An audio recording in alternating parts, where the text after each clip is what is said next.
Hi, good afternoon everyone. Ito at ako'y nakalabas na naman sa aking pahingahan at tayo po ay tutungo ng Malacanang.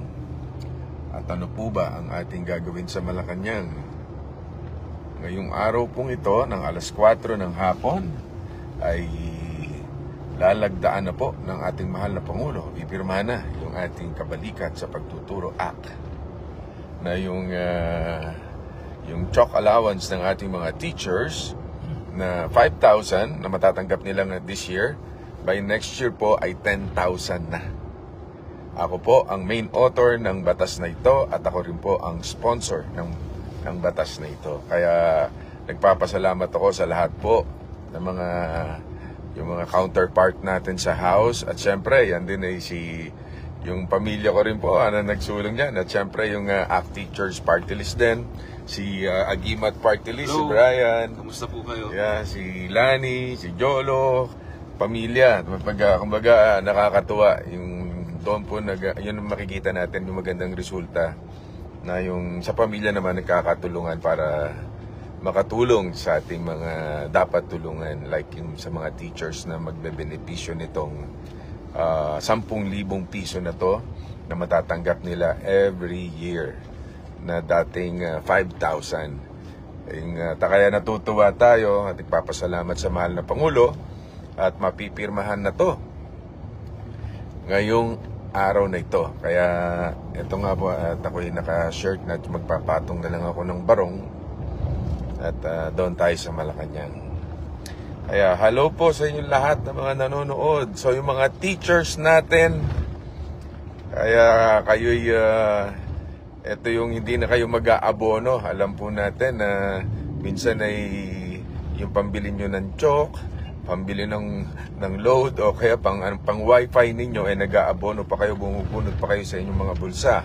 Ngayon may dagdag na kayo ng another 5,000, so 10,000 na ang matatanggap ninyo starting next year. Kaya sa mga teachers, yung pinangako ko sa inyo, eto na. At hindi ako napahiya. At siyempre nagpapasalamat din tayo sa mga kasama ko sa Senado na tumulong. Mga kasama ko sa Senado, thank you very much. At mamaya babanggitin ko kung sino-sino yon.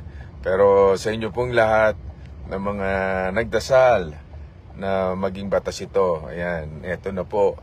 Kaya sa mga teachers, sa mga estudyante, sabihin nyo na sa inyong mga teachers na yan, yung kanilang chalk allowance. So, eto na, magiging 10,000 na by next year, by January.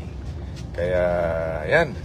After lamang ng batas natin, yung Revilla Law nung sa mga lola at lolo, eto naman, ito yung Kabalikat sa Pagtuturo Act. Another Revilla Law.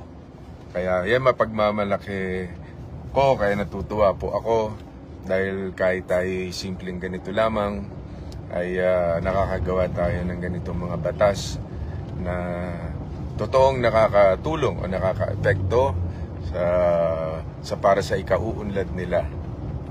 Kaya sa inyo pong lahat, basta tandaan nyo, si Bong Revilla palaging magtatrabaho para sa inyo. Ikaw, Bri, any message for them? Well, congratulations sa lahat ng mga teachers. Ito na, yun nga, sinabi nga ni Papa na pinaka-hinihintay natin na madagdagan ng pandagdag tulong sa ating mga guro sa pampublikong paaralan.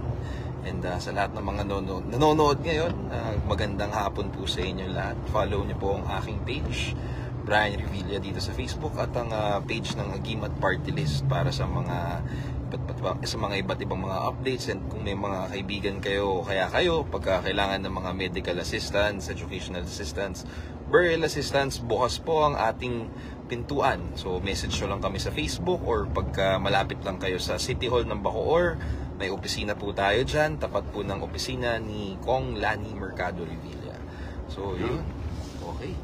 So yun, nakita ninyo si Kong Brian. Kaya kung may mga kailangan kayo for medical assistance, educational assistance, ayan, ang dami niyong tatakbuhan. Nandiyan si Kong Lani, nandiyan si Kong Jolo, Kong Brian, at ang inyong cute na senador.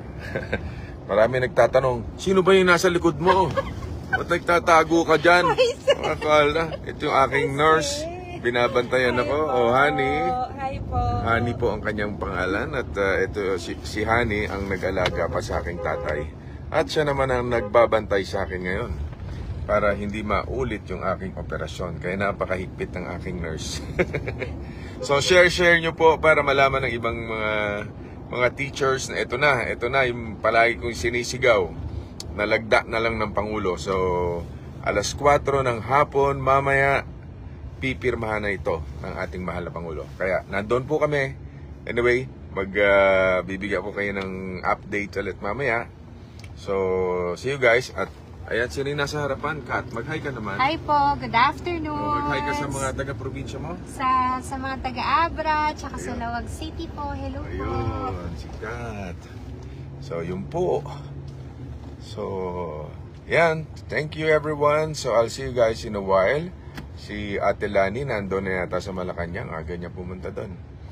At ako naman, bumabiyahin na kami. Ito. At ako yung nakabota pa din. Boot ko.